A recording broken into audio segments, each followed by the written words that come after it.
Good day, ladies and gentlemen. Welcome back to the new episode of my podcast. Today, I'm super excited to bring you all the traditional Gen Z chef who is popularly known as Zuleika Abdullah. So, you guys should stay tuned and see what I got for you. So, Aja Zuleika, welcome to Big My podcast. Thank you very much. How are you doing? I'm great. All right.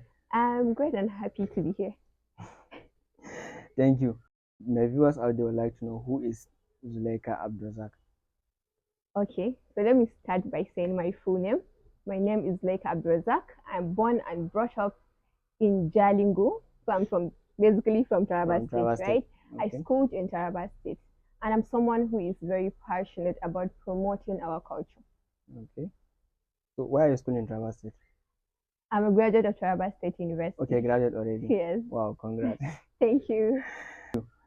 So we want to know what's the secret behind the name Gen Z Traditional Chef.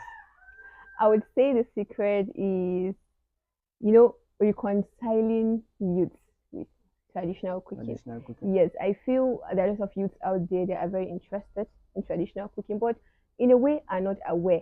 And by putting that name, it's like I'm telling them that this is someone around their age group who is also interested in traditional cooking, and Okay, of course, that would interest them in a way. that's interesting. So, what inspired you to start cooking traditional dishes? I would say the inspiration for me is that desire to create cultural awareness about not just culture, Mm. but our diversity. And I feel the best way to do that is through food. Food. Yes. Why It only kind of through food? connects, okay. You see, when people see on my page, people would see unique dishes that they have never seen before. And me showcasing all these dishes reflects the diversity of Taraba State and it tells our story in a beautiful way. For sure, for sure. So, can you share one of your favorite recipes and what makes it special? I would say my favorite recipe, I have a lot of favorite recipes, but am I allowed to mention two? Yeah, yeah, I love. All right, I More, would more say than safe, more than two, if you I can. have a lot of tradition because I cooked a lot of traditional recipes. I discovered a lot of traditional cuisines But you that, must have a favorite among them. and I told you that my favorites are much, but let me just mention two. Okay. I would say that, oh, should I mention okay, let me mention Anyhow, three. just mention the two. So I would say that my favorite traditional soup before the content creation has been okra, miyan kubewa. Mm. Like I feel so happy cooking it. But in the process of my content creation, I discovered the soup, miyan luni. It's the Mumia ethnic group. Miel Luni. It's miyan luni. Have you ever tested it? No, Imagine, and you're a Taraba and you don't even know miyan luni. You see, that is why this is the first time The Gen Z I'm tried hearing shop about for a it. reason. Now you see someone like you would see this, and maybe some people would see and say, ah, it's a content. Traditional cooking is for all people and all that. The Gen For Z sure. vibe gives that That's why I'm connection. bringing it here now. Exactly. So I would say that miel loni is my favorite dish. Miel Luni. Yes, miel loni. It's basically granite soup, Yes. but it's prepared with chicken. Wow, wow, wow. I would like to test it one day. And aside from miyan loni, there is miyan kumbi. I know I you know like kumbi. kumbi. You know kumbi. My favorite. Yes, it's a bit popular. Or would I say it's Kumbi is my popular? favorite. Very popular. So yes, I know my viewers too. They all know me and Kumbi. see anyone that would test miyan kumbi, they would surely fall in. I've never met anyone that does not like miyan kumbi. So I Same love the here. process from washing the vegetables, from preparing. I just love everything about kumbi, and it's very versatile. You can eat it with tuwo For and sure. rice. For sure. So, have you faced any challenges in your cooking journey? And if yes, how did you overcome it? Hmm. They say life can't go without challenges. So of course I did face a numerous, or should I say a moderate, a number of challenges where I Okay. started my content creation journey, especially getting having to understand and to learn also how to prepare certain dishes. I really suffered, and I feel it requires a lot of strength and energy. You understand? And I would say my biggest challenge when I started content creation is is lighting up fire. Lighting on fire. Yes. Like I really suffered in learning to use charcoal because it was a bit hard for me. Gen Z, And then what? not really. I'm very familiar with firewood. I cook with firewood, but I don't know how to use charcoal. Okay, charcoal. Yes, charcoal stuff. And I wanted I'm more connected to charcoal stuff for my content than firewood. Yeah, I So see. I exactly. So it was a big challenge for me when I started using charcoal Charcoal. to cook. And then also I would say it's the time. It consumes time. It requires strength and patience also. And there are certain recipes that it was very difficult for me to learn and prepare. I would say one of those recipes is madidi.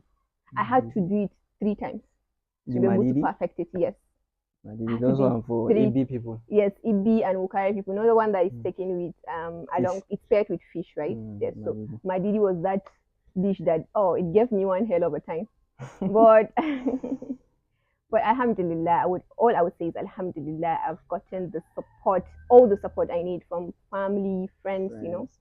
and strangers I met online, Okay, but do you have colleagues here in Jalingo colleagues that that are also into participating in the content traditional, creation. no, the traditional cooking like this? Of course, my friends who follow me are very interested in my traditional cooking. Sometimes we talk and they ask me, "How do you learn all these recipes? I want to come and have a test, and all that." So, of course, most of my friends are in love with my content. Wow. Mm. Wow. So, what do you think is the most important ingredient in traditional cooking? There are a lot of important ingredients, but I would say, either in traditional cooking or in Taraba's local dish? Which one? Okay, let's go with the Taraba local dishes. I would say that I noticed that there are two ingredients, especially in our local soup. You see groundnut Groundnut. paste. Most of like miyang zogale, preparing miyang gyada with yakwa, and so many other miyang yakwa. Okay. Yes, so it's prepared with groundnut. So I would say the key ingredient in our traditional soup, especially, is groundnut. In Taraba State. Yes, it plays a very crucial role. You see most of our soups, and I feel in a way it connects us because you see the traditional cuisine of the northern people of Taraba, the southern people, it all has granite in it, granite Okay. paste. Okay. Exactly. So, do you have any memorable experience or stories related to cooking that you would like to share? I have a lot, Okay, let's know quite about a lot. So I would say that when I started content creation, I I started by making a dish I have never made. See, I have most of the dishes I made, I've never made them. I had to like meet elders to teach me, and then some people show would you how show to me the make it. process, and all that. So I started with making dambu. Dambu, Yes, that one dambu. of Rogo, Dambu Gari rogo, Rogo. yes, and it was just so funny. It was so chaotic. I did not even know how to cook the dambu. I was finding the proper utensil to use to cook the dambu. I do not know what to do, and I'm trying to show that I'm trying to show traditional cooking. I had no idea. Then I did not even started using clay pot. It was just one local pot I found, and I could not find a lid that would fit inside the pot. The pot. And that's how traditionally Mm, dambu is made. You have dambu to is. place a small. We make our own. We improvise our own steamer for dambu. So that was my biggest challenge, and also it was a bit funny because the content that day was so chaotic. The dambu that I'm supposed to start early in the morning and finish maybe in the afternoon, it took me hours. I ended up Like how finishing many that hours? content around 5 p.m. We suffered. I think my cousin was there to help me. We were just like so confused. We did not know what to do. I started using colander. So Calendar. I improvised by using colander. So I put it on top of the pot. Pot. And then I poured my dambu and I was just not understanding. It was slow cooking. And because But how garden many times rogo did you can be sticky. make it? It took time. It took hours for us to cook the dambu because the Okay. garden rogo sticks. It's like It I don't sticks know. It together. covers no. It covers the hole, and then the steam Okay. can no longer Can no enter, so it's longer not going to cook it. evaporate. It was just so chaotic. I was so confused. It took us hours to cook that down. Okay. I can see there are a lot of content in your Mm, page, mm. like a lot. So how Yes, do you stay motivated? Some used to start the content creation and Mm. then later on they'll give up. So I want to I know, how think do you stay motivated as a lady they giving out say content every day? passion. Passion. Passion gives Wow. life to a lot of things. Now, when you love to do something or you want to do something, it's passion. It's your It passion requires for passion that thing for that sure. will nurture it. You understand? So it's just like the water that it's just like the water that you watering your plant. So exactly when you start content creation, that water that you use to water your plant, Plant. it's passion. If you're passionate about If something, you don't you're give up. passionate about it, you're not going to give up. So I've really been passionate about cooking. Though I knew growing up I was not much interested in traditional food. Yeah, Traditional I food. was more focused on learning how to make rice. I even started cooking by learning how to cook jollof. So I was more interested in rice and all that. But later on, I told you from the beginning, my what inspired me is that sense of need to create cultural awareness. I want people to know our story, to know about our diversity, and a lot of things. So that motivated me, and I started learning about it. And honestly, I fall in love with my content. Wow. Day by day, I keep falling in love with it because I keep learning every day. Very Mm. impressive. So how did you reach out to Iowa 24? I see earlier you participated in Oh my their goodness. program. Is it the Akushi Mm. Darufi? So I was expecting that question. A lot of people do ask me, how were How you did on you reach Area out to 24? them? How did you get there and all that? Because But I was surprised like this. Like we have someone in Jalingo here that can reach out to them. but sometimes I feel it's about the potential. When people see what you have and they feel it has value and they want the world to see. Okay, but Yes, are they the one that reach out to you or you reach out to them? of course, I would say I post a content that my DD that stressed me. I Mm, posted and I tagged the them. moderator. Okay. There's the anchor for Akushida Rufi, and she was impressed. So she went to my page and she sent So me a sorry. message, and Okay. she told me that if I don't mind, she would You should want to come over. invite me, although she doesn't know if I stay in Kano or not. And then we discussed that. And Okay. Well, I'm happy for you. thank you so much. So how do you, like, are there any family recipes that have been passed down through generations to you? Not really, but in the course of my content creation, I learned a recipe recently. I even posted it on my page and I mentioned the story. I learned it from my aunt, although she said she can't say it has a name. It's just rice and fish soup. She Okay. told me it's But something my grandmother. earlier you said that you reach out to your elders Yes. to I guide you mean, and to I show. reach out to elderly people. It doesn't have to be people I'm related to, or people of different tribes. Okay. You understand? I meet people of different ethnicity from different towns. I ask them about the local food. Sometimes not just elderly people. I meet young people who are very aware about their culture and their Okay. cuisine. So they tell me this is our food, this is how it's prepared. Or some of them, if they don't know, they will say, okay, I when I get home, I would link you up with my mom or grandmother who is very who knows the Who techniques knows and much about everything. it? Yes. So that that Okay. that was it. Okay.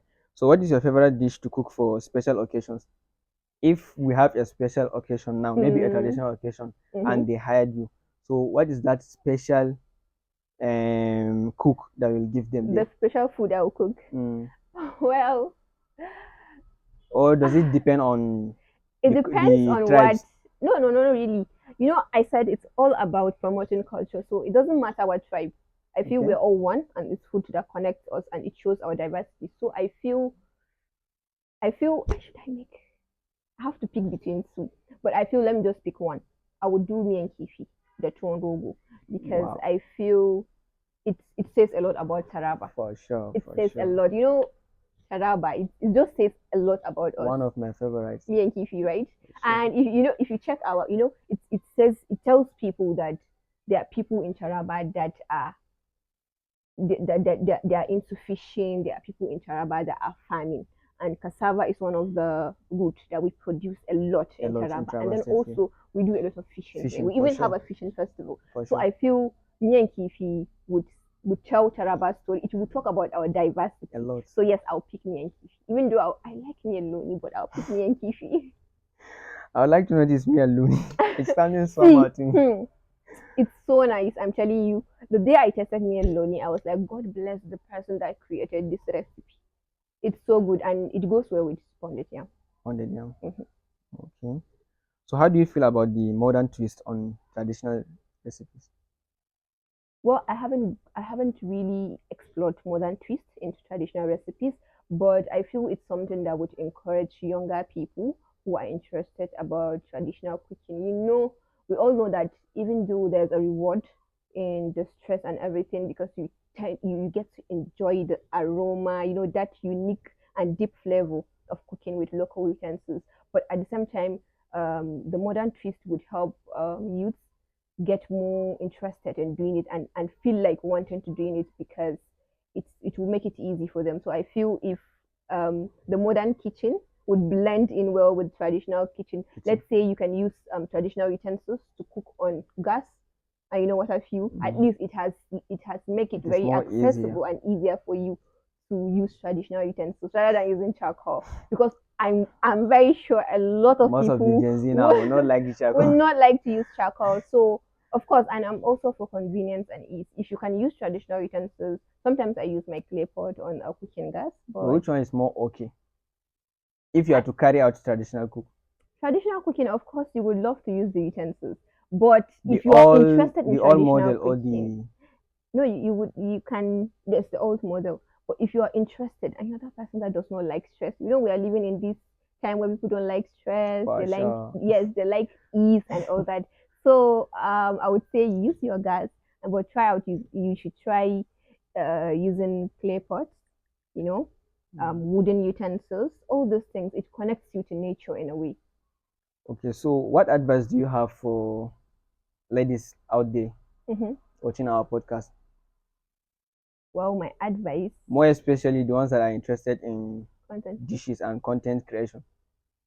Well, those that are interested in the dishes, let me start with them. Okay. You don't need to stress yourself. You don't need to use charcoal necessarily to to recreate my dishes. All you need to do is just but you can, there's I always tell myself that cooking, traditional cooking, it's not just about the cooking but the experience. So it's an experience, and just learn to love the process. Try using local. Just pick one dish, one easy dish, because there are a lot of There are a hard lot of dishes. in the contents I shared. some Okay. some dishes are a bit difficult to make, so just pick the simple one and then use what you have at your disposal. Or if you can get access to clay pots, just try using something, a traditional utensil. Even if you're not going to use the local stuff, just try. You can start from there, and then slowly you fall in love with that. My advice to people Anyone? who are interested in content creation, it's it's easy and hard at the same time, but if you are passionate about it, you can do whatever it is that you put your mind, whatever it is that you tell yourself you can do, you can achieve that. So my biggest advice to people who are interested in content creation, who have just started, is to start small. It's the passion that matters, not the bigger things. So Bigger start with things, yeah. what you have. Whatever it is you have, whatever it is you want to do, you can just start. Okay. And inshallah, That's a the good sky will be advice. your limit. Inshallah. Mm. So will I say the Gen Z traditional or Hajjaz like so Anyone? I really appreciate having a great time with you here. Mm. I really appreciate. Thank you for participating in my podcast, and thank you for your time. Really Oh, appreciate. you're welcome, and also it's my pleasure being part of your podcast. Thank you.